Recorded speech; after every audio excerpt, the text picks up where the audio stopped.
All right, let's start bringing on some guests. Let's go to Adam William Cahill first. Adam William Cahill, how are we doing, brother? Can you hear me? Yes, we can hear you. Okay, just good one stuff. second, let me just turn up the... Is it my mic? Go on, stop. No, it's us. Adam, look, out of the FA Cup to a championship side, it was a pretty dreadful display today. What were your thoughts after what you've seen? I can honestly say with all the ups and downs and the roller coaster of a ride that it is being a Spurs fan tonight is probably the lowest I can remember feeling. Mm-hmm. Can you hear me? Okay, yeah. Yeah, it's fine. No, We fine, can hear yeah. you. Yeah, no worries. Tonight is the lowest I can remember feeling, to be honest, and I think it's because all of the obviously I try and everyone knows I've tried to maintain a significant level of positivity in spite of everything. Brian, yeah, on so many occasions I know we've gone to loggerheads over my optimism, but I gotta say tonight, like, it was like the thing that I've always maintained, that the thing that's kind of given me the optimism is Antonio Conte, and I think there are so many things wrong with what happened tonight, but unfortunately, I believe you have to throw Antonio Conte into the mix. It was, the tactics were absolutely horrendous. I really don't understand how you can, in a game like that, we needed to crush their spirits early, and we didn't even attempt it. There wasn't and it's not because the players weren't up for it, because you would have seen Antonio on the sidelines jumping up and down, screaming at them if he actually wanted them to push. He didn't want them to push, and by the time we got to the end of the game, their confidence was growing, and our world-class players looked like school kids because they were absolutely bollocksed. And especially you're going into extra time, and you have players like Son and Kane, who are absolute world-class players. They just got worse and worse and worse over the course of the whole game. They weren't able for it. Why didn't we shut that game down instantly? Why didn't we try and do something right at the very beginning? There was no attempt. There really wasn't.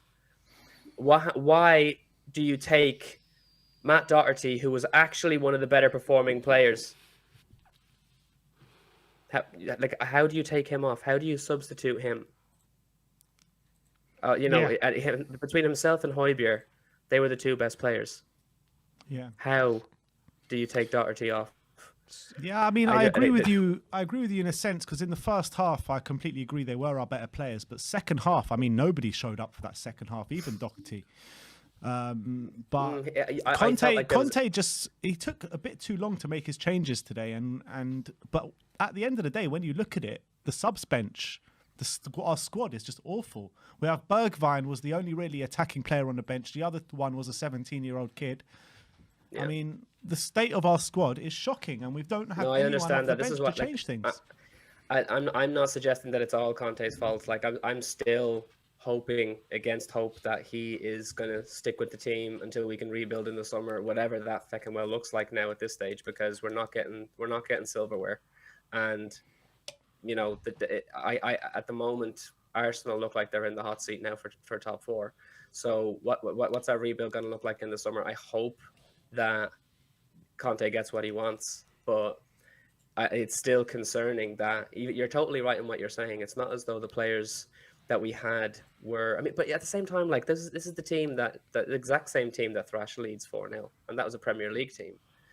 And I know we play better against teams that are reckless, and Leeds are reckless, but it just doesn't. It's really sad to see no effort made. I really genuinely believe there wasn't nearly enough of an effort made by the team. And yet again, I'd be more than happy to throw Harry Winks under the bus if I thought he was the only one to blame. But he was non-existent today. Again, there were a couple of occasions where he nearly just threw the whole game away. Mm-hmm. Harry Winks is an absolute disaster, but it's not only his fault tonight. Adam, there seems to be a real problem with this team in terms of consistency. If I read out, someone just tweeted me, when it comes to lineups, against Brighton we win, we go unchanged the next game midweek, Southampton, we lose. We then go and beat City with a different lineup. We go unchanged in midweek against Burnley, we lose. We then beat Leeds with a different lineup. We go unchanged against Borough today, we lose. What do you put that down to? I'm not entirely sure there's an awful lot in that, especially considering that like there's not a significant amount of changes made anyway. Like even when you're saying like, yeah, we're playing the same teams back to back and winning the first, losing the second, there's not a crazy amount of changes that can be made. You know, like the team is threadbare, and a significant amount of the players still are not up to the standard. You know, we know we need to bring in new players, but I just don't think at this point, looking at the game today, I don't blame the players. I don't think it's an issue of the players. I don't think it's like you could make the argument, okay, they're playing the same players are playing 2 games in a row, maybe they're wrecked for the second game, but they're you know, these are world-class players. They should be able to put in a stint week after week after week. But when you're looking at players like Harry Kane and Heung-min Son, they're definitely getting stretched way too thin because it's every single week we need them to perform. You saw them today. They were absolutely useless. And we know that it's not their fault because they're world-class players. But they were shocking tonight. And I hate saying that about Sonny because I love the guy to bits. But like the players weren't able to put in a performance, especially towards the end of the game, and we should have been able to put it to bed at the start. This is Middlesbrough we're talking about.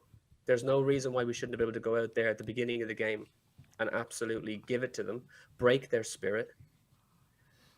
I mean, there's other factors as well, because I mean, Harry Kane wasn't offside, so that's bloody disgusting. The referee ruined the game for us as well. Do you know what I mean? There are so many factors, but it's literally every single last thing went against us. But you know me, like I'm normally like, okay, we pick ourselves up, we go ahead for the next game. We still, because technically we still could go for top 4. Technically, we're still in it. But is it going to happen? My confidence is now rattled for the fact that we played the way Conte wanted to play, as far as I'm concerned.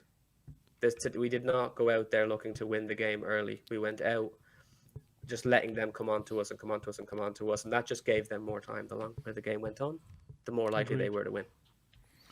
They finally broke you, Adam. They finally broke you. They're breaking Adam, then that's a problem. Exactly. If they break Adam William Cahill, you know there's a massive issue over here. Is there a refund on your flights, Adam, for next week? This is the other thing, lads. I mean, you know, when I suppose like. I'm obviously very emotional tonight about this, but it's probably, you know, a substantial amount of that is due to the fact that the very next game we play, I'll be there. And it'll be the first game that I've never been to a Spurs game before, you know, living in Ireland. I've never actually made the trip over. And then I'm going over and I'm going to be there with my dad and my uncle, who are both lifelong Spurs fans. And they're taking me there for the first time. And it's like, we're coming off the back of a performance like that. Who knows what's going to happen with Conte in the meantime?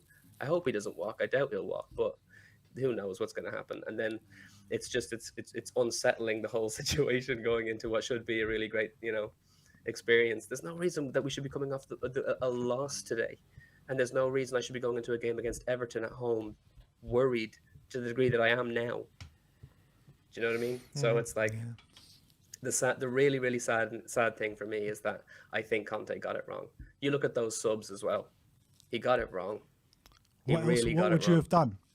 I certainly wouldn't have taken off Matt Doherty. I really feel like, as much as there were moments where he missed an open goal, right, at one stage, but he was really putting a stint in. I think that he's had confidence off that goal from last week, and I think I genuinely feel it was building to something. I think if you left him on till the end of the game, he would have put one away. Because I think he was really working for it. He was one of the best. Between him and Højbjerg, it was one or the other. Was our man of the match. What the heck? Yeah, maybe Lloris. I mean, Lloris kept us in it time again, didn't he, today? Well, yeah, that's true. Yeah, I suppose I'm just talking about the outfield players. But like, you know, the Højbjerg and Doherty, if there's 2 players that should absolutely, you know, have stayed there for the full period, you know, the entire game, it's them. And Matt Doherty comes off for Emerson, who did nothing. Emerson did absolutely nothing when he came on. He did a lot to hinder us. And then you can't take off Harry Winks because of the sub situation. I get that. But it was a certain point where I was just sitting there thinking, you know what, just bring on Devine. I think Alfie Devine is a savage player. Just bring him on. He'd probably, you know, he'd do better than Winks. Winks, it was vacuous. As I've always said, he's basically just an automatic sliding door. That's all Winks is. You run up to him and he'll just move out of your way. So you know, we were stuck in that regard. But all the more reason to put it to bed as quickly as we could. Just fly at them and absolutely demolish them. Did we do that? No, we bloody didn't. So, for me, who do you blame? Who do you blame for that outside of Conte? You can't blame the players. You can't blame them if the tactic was sit back, lads, and then just wait until we get them on the break or whatever. You know, you just can't blame. You can't blame them in that regard. All right, Adam. Nice one, Adam. Thanks for coming on today. I think I won't be seeing you next week, so I won't be at the game. But I think Sim will be at the game, so I'm sure you'll meet each other up. And yeah, have a good time in London, my friend. Nice, so mate. I'm flying in on the Sunday, so I'll give you a message. What on airport, Adam? I'm coming into Gatwick. Okay, I'm at Heathrow, so I won't even see you at the airport. No way, you're flying out that day, aren't you? I'll fly out on Sunday, yeah. That's the worst timing ever. It really is. It really is. Look, man, I hope I get to see you at some stage because we're sorted, Adam. We're sorted. Come and join me at a Leave You Out protest sometime soon. 100%. 100%. Big up, Adam. Thanks for coming on today, and we'll speak to you soon. Chat you soon. See you later, buddy. Come on, you Spurs.